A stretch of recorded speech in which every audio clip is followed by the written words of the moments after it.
Yo, what's up? I'm Sid Fly, and you're now watching another episode of Alt Fly. If you like me and love hip hop, you're probably super excited about what you heard this week. We're gonna be talking about the hashtag Team Drake, hashtag Team Push battle that's going on right now, and the best diss tracks of all time. I know why you're feeling good, because hip hop has a history of diss tracks and battles, and we haven't had a real good battle in a while. They going at it right now, and all the tracks so far has been hot. So first all started with Pusha T dropped his new album Daytona last week with the Infrared. Then Drake came back with the Duppy. And for y'all that don't know, Duppy is just a Jamaican word meaning ghost, which means he killed you, homeboy. And then Pusha T was like, since you want to talk about my fiance, we gonna talk about your family. Bah! And dropped Son of Adidon. Man, they going at it back and forth. It's been all over the Breakfast Club, Hot 97, 1051, Complex, World Star. You know why? Because hip hop got a long history of diss tracks and battles. And I'm gonna tell you about the top 5 diss tracks of all time and who dropped the first diss track of all time. So come fly with me when I talk about diss track history and talk about somebody mama. Yeah, you're right, Rob G. I should start dissing other YouTubers, huh? Let's start a YouTube beef.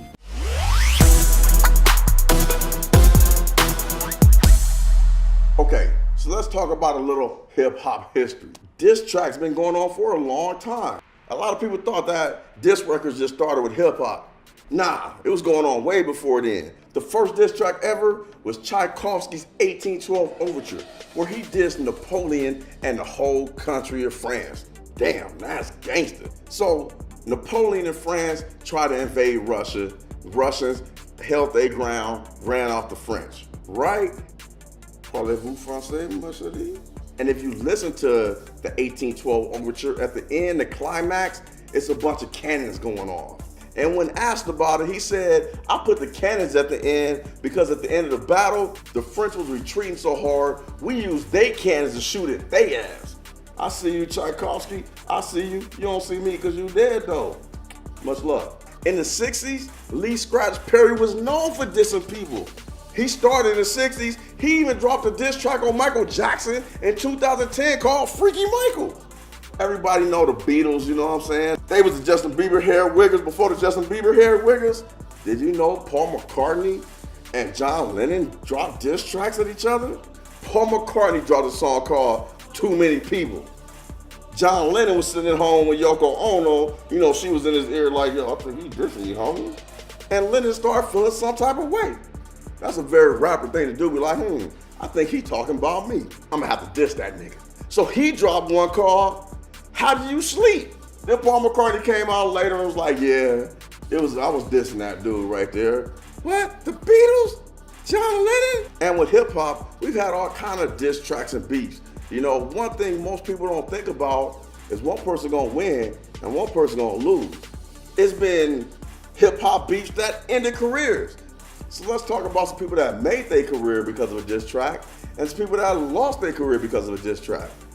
Whether it was 50 Cent dissing everybody on how to rob. He took the King of New York crown once he knocked off Ja Rule. 50 Cent said, Ja Rule, all you do is rap about gangster shit and be singing on the hooks and dissed him for doing that. And then all of a sudden, Ja Rule was on the back of milk cartons. Nobody knew where he was. And then 50 Cent just started having bitches singing on the hook and talking all gangster.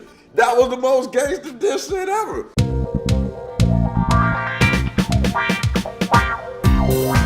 Ja Rule, good to see you, man. I hope you're doing well, man. You know what I mean? You've also had careers built off of diss tracks. Roxanne Shante. Let's take it back to the 80s. UTFO dropped a track called Roxanne, Roxanne. She wasn't even a real person. They were just talking about pushing up on this girl that didn't want to, reciprocate on getting in love. You know, they sitting writing, having fun. But Marley Marl got this little chick from his neighborhood by the name of Roxanne Shante, and they dropped a track called Roxanne Revenge, where she pretty much dissed their whole crew. Matter of fact, let's keep it in the Roxanne Shante's group, because she was down with that whole Juice Group thing, MC Shan and all of them. MC Shan had a track said hip hop, started out in the park, Queensbridge. It was a young guy who wasn't even a rapper at this time who took offense to that shit by the name of Chris. but he was a graffiti artist, so he spelled it KRS-One.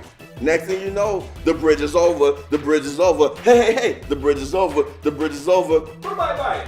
Diss tracks. They can kill your career, they can build your career. Or they can make your whole country feel like shit. Okay, so before I get into my top five, I'll make you wait for the top five, because I know you're gonna enjoy the top five. Matter of fact, hit like right now. Okay, so let's get into the top five diss tracks and how these tracks actually connect to this battle going on today. So at number five, we're gonna go with Dre Day. Dr. Dre dissing Eazy-E. Now you might remember that video. He had the dude in the curl dressing up like Eazy-E and they'll chase him around town and all of that shit. One of the big things Dre talked about was business. What made this track so potent is Dr. Dre knew a lot about Eazy-E's business because they worked together so long. You might be selling a lot of records, but I know your business fucked up. Now how this connects is Pusha T took shots directly at Drake's business, telling him, hey, because baby writing a check, I know you ain't getting paid, we're gonna put the lyrics up, you know what I mean? He also said things like, you signed on a man who signed on a man who signed 3 men. So what Pusha T did was, he took a similarity to some of the top diss tracks of all time by going, yo, you getting fucked over your business, so even though you're selling all these records, you're getting fucked for your money. You ain't making the money you say you're making. That's a good way to use that against a person, because we've seen it work before. And what? Dre Day. Next, we're gonna go to number 4 with Dollars and Cents. Now let's get down to business, bitches. DJ Quick taking shots at MC8. Quite possibly the gayest rhyme of all time. Before I'm done, I'll shoot some fists in your face. Stop. But me being in Cali, I knew that beef went on for a long time before it came out on track. Shit, they even had like VHS tapes out the trunk, CDs that you didn't even hear before that. Now, here's where the similarities between Dollars and Cents connect with the Drake and Pusha T beef. See, this beef been going on for a long time. It goes back to Lil Wayne being on a Vibe cover wearing a bathing ape suit, which is something that Pusha T and the Clips was known to rock. Then all of a sudden, all of these reporters start writing, yo, Lil Wayne biting the Clip style with the Bape outfit. And then, even though Malice said they wasn't talking about Lil Wayne on the Mr. Me Too track, there was a lot of people that was saying Mr. Me Too was just a diss at Lil Wayne. Lil Wayne was even like, fuck the Clips and everything about the Clips. And then from there, the beef's been growing steadily. Pusha T taking shots at Young Money, Cash Money, Lil Wayne, all of them dudes, baby. They've been taking shots back and forth. Drake was also like, yo, I'ma take a little page out of DJ Quick book. You left out the G because the G ain't in you. Ain't no mouse in your heart. You're an approachable dude. You see the similarities between that there? Now, what that is that's people that know hip hop history and using hip hop history to win their battles. Now, number 3, we're gonna go with Nas, Ether. Huge battle in hip hop. You had Jay-Z and Nas both battling. Both of them can claim King of New York. Both of them can claim top 5 New York rapper of all time. There's a couple of similarities between this Pusha T Drake beef and that Jay-Z Nas beef. One of the big similarities that I got between this beef and the current beef between Pusha T and Drake is, this ain't one of those beefs where one person drop a track and the other one drop a track and it ends. No, this one of those tries to go back and forth. Takeover, Got Yourself, Super Ugly, Ether. They going back and forth, and this is what it looks like this beef is gonna do too. Infrared, Duppy, Son of Adonai. I'm filming this a couple of days before it come out. By the time y'all watch this, Drake's probably gonna have a reply out. Now, another thing that I'm gonna bring up about this is, Nas started talking about Jay-Z's age and the people he hang around. Nas was like, I still whip your ass. You 36 in the karate class, you Tybo ho. You went from hanging with Jazz to Irv to Big, and them killed you on your own shit. Pusha T used that same thing when he was talking about OVO 40 looking like he 80. Drake went on talking about Kanye like, yo, I fed your father, so what's that mean to me? Come on, man. So you see, they learning from people of the past. Coming in number 2, this could have been number 1, but I'm gonna leave it at number 2 for now, and that's Tupac with Hit 'Em Up. When you go to diss a person, and your first line is, fuck your bitch and the clique you claim, they started taking it outside of just rap shit and start getting personal. You claim to be a player, but I fucked your wife. makes it hard for you to come back. Pusha T waited because Drake started it. Drake jumped into the family thing by talking about his fiance. Pusha T came back with, you want to talk about my fiance when your Beyonce is a stripper and his son that he don't be around and don't see.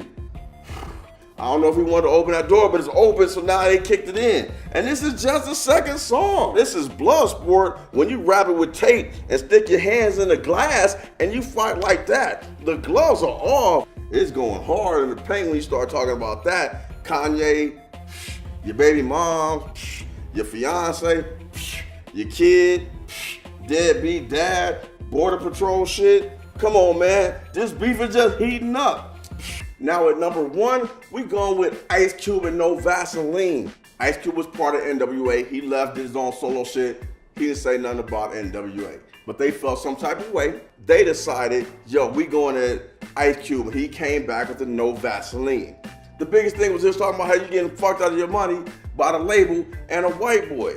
That's what Pusha T was saying about the whole Baby, Lil Wayne, Young Money, Cash Money thing. He's telling Drake, yo, you hot and all of that, but yo, you getting fucked by your fucking people above you. They taking your money. Does Drake use that to his advantage going, yo, you getting fucked by Kanye, and ain't no telling who got their dick in Kanye. You getting fucked by Donald Trump, or maybe Caitlyn Jenner, huh? Or is it gonna be Pusha T saying, hey Drake, sooner or later you're gonna quit because you got a lot more to lose than I do, and your people gonna be whispering in your ear telling you what to do. That's where it's going. Yo, I can't wait to see what come out next, and you can't either. Don't forget to subscribe, check out other shows right here, like, share, and put your comments in the bottom. Hashtag Team Drake, hashtag Team Push. Hey yo, I'm Sid Fly, you're watching Off Fly. Hope you enjoyed your flight, non-stop from Virginia to Toronto. In-flight meal, beef.